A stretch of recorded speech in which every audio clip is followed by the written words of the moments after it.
Hare Krishna. Welcome all to the day 5 of the Krishna Katha from the Krishna book by Srila Prabhupada. We are on chapter 2 at the moment. And the title of the chapter is Prayers by the Demigods for Lord Krishna. So far we have read that Kamsa has captured his brother-in-law and sister into his captivity, and Devaki has lost 6 of her newly born children to Kamsa's cruelty, and the 7th child, which was avatar of Vishnu himself, Lord Balram, who was Shesha avatar, Lord Lakshman in the past yugas, has been transferred by from Mata Devaki's womb to Mata Rohini. Rohini is another wife of Vasudeva, and she is residing in Nandagaon with Yashoda and Nanda Baba at the moment, like many of her other queens of Vasudeva.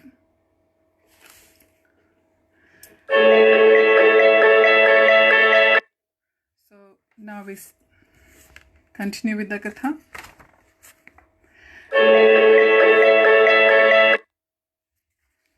At this time, Lord Brahma and Lord Shiva, accompanied by great sages like Narada and followed by many other demigods, invisibly appeared in the house of Kamsa. They began to pray to the Supreme Personality of Godhead in select verses, which are very pleasing to the devotees and which award fulfillment of the desires. The first verse they spoke acclaimed that the Lord is true to his vow, as stated in the Bhagavad Gita.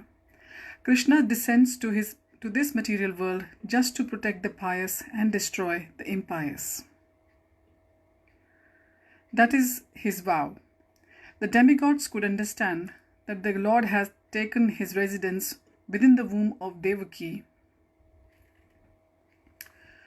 to fulfill his vow, and they were very glad that the Lord was appearing in order to fulfill his mission. And last week we finished on these lines, which were: to think of Krishna favorably is Krishna consciousness, but to think of Krishna unfavorably is not Krishna consciousness. So this is how we should remember Bhagwan in our consciousness. If we think of Bhagwan as favorably in our consciousness, then we are conscious of the Lord and his potencies and his opulence and his mercy. If we don't, then it's vice versa. Then the demigods address the Lord as Satyam Param, or the supreme absolute truth. Satyam is the truth and Param is the supreme absolute. Everyone is searching after that truth. That is the philosophical way of life. The demigods give information that the supreme absolute truth is Krishna. One who becomes fully Krishna conscious can attain the absolute truth. Krishna is the absolute truth because, unlike relative truth, he is the truth in all the 3 phases of eternal time. Time is divided into past, present, and future. Krishna is always truth, past, present, and future. In the material world, everything is being controlled by supreme time in the course of past, present, and future. But before the creation, Krishna was existing, and when there is creation, everything is resting in Krishna. And when this creation is finished, Krishna will remain. Therefore,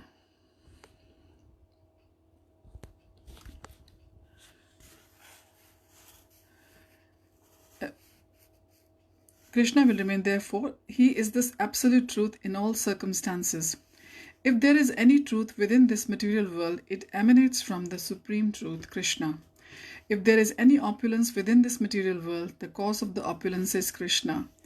If there is any reputation within this material world, the cause of the reputation is Krishna. If there is any strength within this material world, the cause of such strength is Krishna. And if there is any wisdom and education within this material world, the cause of such wisdom and education is Krishna. Therefore, Krishna is the source of all relative truths. The material world is composed of 5 principal elements: earth, water, fire, air, and ether. My phone is on charge, sorry. So my hand's shaking. I can't rest it properly.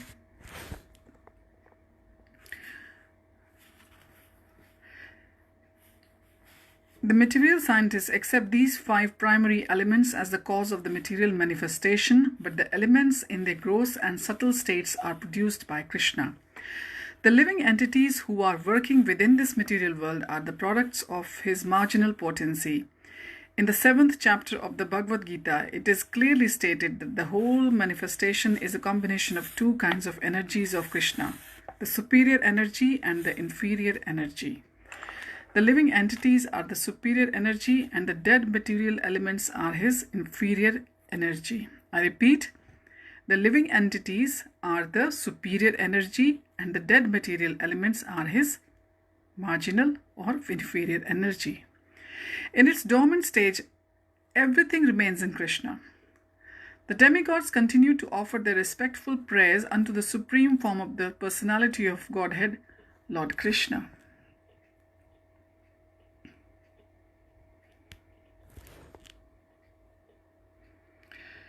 By analytical study of the material manifestation, what is this? Material manifestation, it is just like a tree. A tree stands on the ground. Similarly, the tree of the material manifestation is standing on the ground of material nature. This material manifestation is compared to a tree because a tree is ultimately cut off in the due course of time. A tree is called vriksha. Vriksha means that thing which will be ultimately cut off. Therefore, this tree of the material manifestation cannot be accepted as the ultimate truth because it is influenced by time. But Krishna's body is eternal. He existed before the material manifestation. He is existing while the material manifestation is continuing and when it will be dissolved. He will continue to exist. Therefore, only Krishna can be accepted as the absolute truth.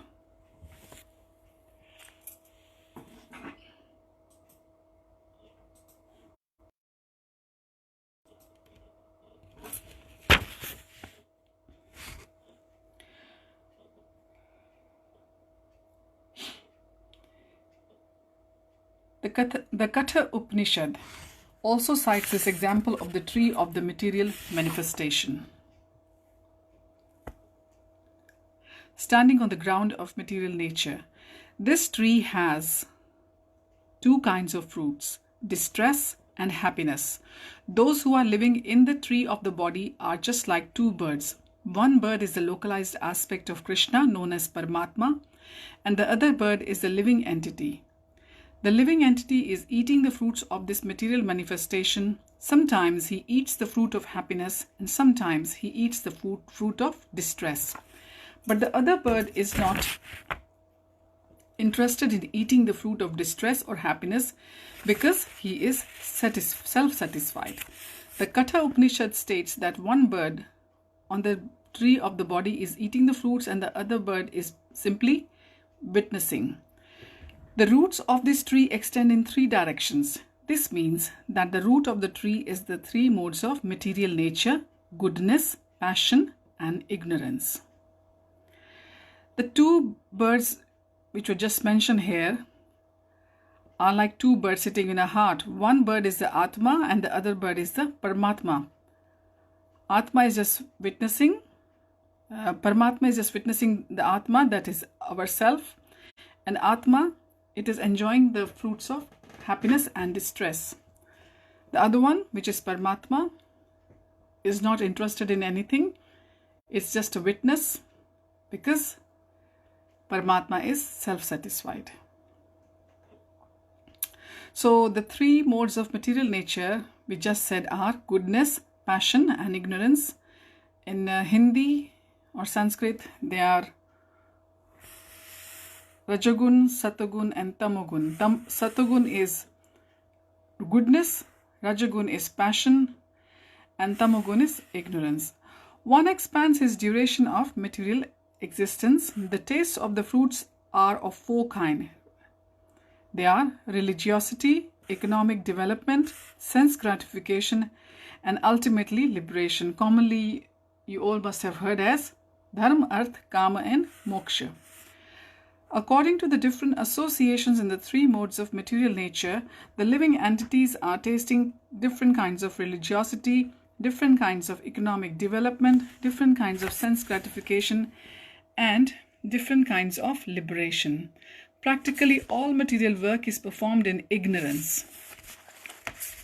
But because there are three qualities, sometimes the quality of ignorance is covered with goodness or passion. The taste of these material fruits is accepted through five senses. The five sense organs through which knowledge is acquired are subject to six kinds of whips. I will repeat, they are subject to six kinds of whips.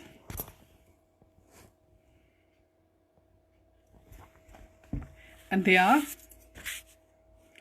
lamentation, illusion, infirmity, death, hunger, and thirst. This material body or the material manifestation is covered by 7 layers: skin, flesh, blood, marrow, bone, fat, and semen. The branches of the trees are 8: earth, water, fire, air, ether, mind, intelligence, and ego. There are 9 gates in this body: the 2 eyes, 2 nostrils, 2 ears, 1 mouth, 1 genital, 1 rectum, and there are 10 kinds of internal air passing within the body: the prana, apana, udana, vyana, samana, etc. The 2 birds seated in this tree, as explained above, are the living entity and the localized Supreme Personality of Godhead, Paramatma. The root cause of the material manifestation described here is the Supreme Personality of Godhead. The Supreme Personality of Godhead expands himself to take charge of the 3 qualities of the material world. Vishnu takes charge of the mode of goodness, Brahma takes charge of the mode of passion, and Lord Shiva takes charge of the mode of ignorance. Brahma, by the mode of passion, creates this manifestation. Lord Vishnu maintains this manifestation by the mode of goodness, and Lord Shiva annihilates it by mode of ignorance. The whole creation ultimately rests in the Supreme Lord. He is the cause of creation, maintenance, and dissolution. And when the whole manifestation is dissolved in its subtle form as the Supreme Lord's energy, it rests within his body. So everything starts from the Lord, and once that particular yuga is finished, everything rests inside him until the manifestation or the start of another yuga.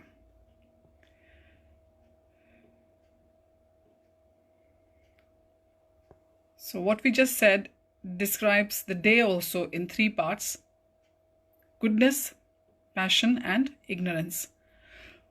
Early morning, Brahma Muhurta to the 10 a.m. in the morning, it's mode of goodness. That's why it's said early to rise and do some meditation or bhajan kriya in that time. And from 10 a.m. till evening, say 6 p.m., it's mode of passion. It's work, work, work. It's the mode of, we are in the mode of productivity in material and doing our material jobs and everything else. And after 10 in the night, it's mode of ignorance. So passion actually carries on till say 7, 8 in the evening. I forgot to invoke the Lord loudly with you all. So let us invoke Lord loudly with us.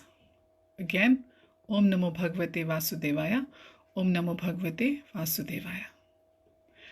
So everyone, I will continue this tomorrow, day 6 of our Katha, and we're looking forward to Lord Nrsimha's appearance day, which is on Wednesday. Today is Ekadashi, so I wish everyone who is observing the Ekadashi a very happy Ekadashi. I've just seen Mayuri. Hello Mayuri. Hare Krishna. And let's see you again all tomorrow. Hare Krishna. Have a nice day.